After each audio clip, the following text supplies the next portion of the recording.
కానీ మీరున్న కామెడీకి, ఇప్పుడున్న కామెడీ సినిమాలకి ఎలా చెప్తారు సార్? ఇప్పుడు భూత పురాణం అని చెప్పుకోవచ్చా? లేకపోతే ఇంక అంతకు మించి దాటిపోయిందని చెప్పుకోవచ్చా ఎక్స్‌ట్రీమ్‌కి? అంటే ఇప్పుడు భూత మేము పురాణం తీస్తుంది కామెడీ కొంతమందే పిక్చర్‌లో తీస్తున్నారండి. ఆ! భూత పురాణం అనేది కొంతమందే తీస్తున్నారు. అంటే జబర్దస్త్ చూస్తున్నారు కదా! బ్రహ్మాండంగా ఎంజాయ్ చేస్తున్నారు కదా! ఫ్యామిలీ అంతా అని అప్పట్లో అనేవారు. ఇప్పుడు కొంతమందే తీస్తున్నారు. హ్మ్. బట్ ఇప్పుడు మన ఇతనున్నాడు అనిల్ రాపూడి భూత్ ఏం తీయట్లేదే. ఎక్స్‌ట్రార్డినరీగా ఉంటాయి ఆయన మూవీస్. ఎక్స్ట్రార్డినరీగా కామెడీ అంతా. తీస్తున్నాడు కామెడీ మరి. సూపర్‌గా తీస్తున్నాడు. మారుతి ఎప్పుడైనా తీసాడా? మారుతి అండి డబుల్ మీనింగులతోటి తీయలేదు.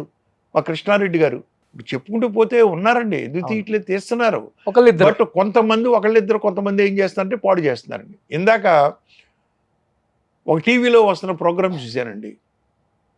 ఆ ప్రోగ్రామ్‌లో ఒక లేడీ అంటే ప్రైవేట్ ప్రోగ్రామ్. "నువ్వొచ్చి బొక్క పెట్టావు కదా!" అందండి. హ్మ్. తప్పు కదా అది. డైలాగ్ ఎంత తప్పుడు డైలాగ్ అండి అది. ఒక ఆడది. ఇందాక మీ ఇంటర్వ్యూ వచ్చే ముందే చూశాను నేను. ఎంత బాధపడ్డారో ఒక ఆడదాని చేత ఇలా మాట్లాడిస్తున్నారు. హ్మ్. టీవీలో ప్రోగ్రామ్ అండి. అలాగ అయిపోయినాయి. అదే. హ్మ్. నీచాతి నీచంగా ఉంది ఇప్పుడు కామెడీ కొంత. నీచేత చెప్పాలంటే. కొంతమంది.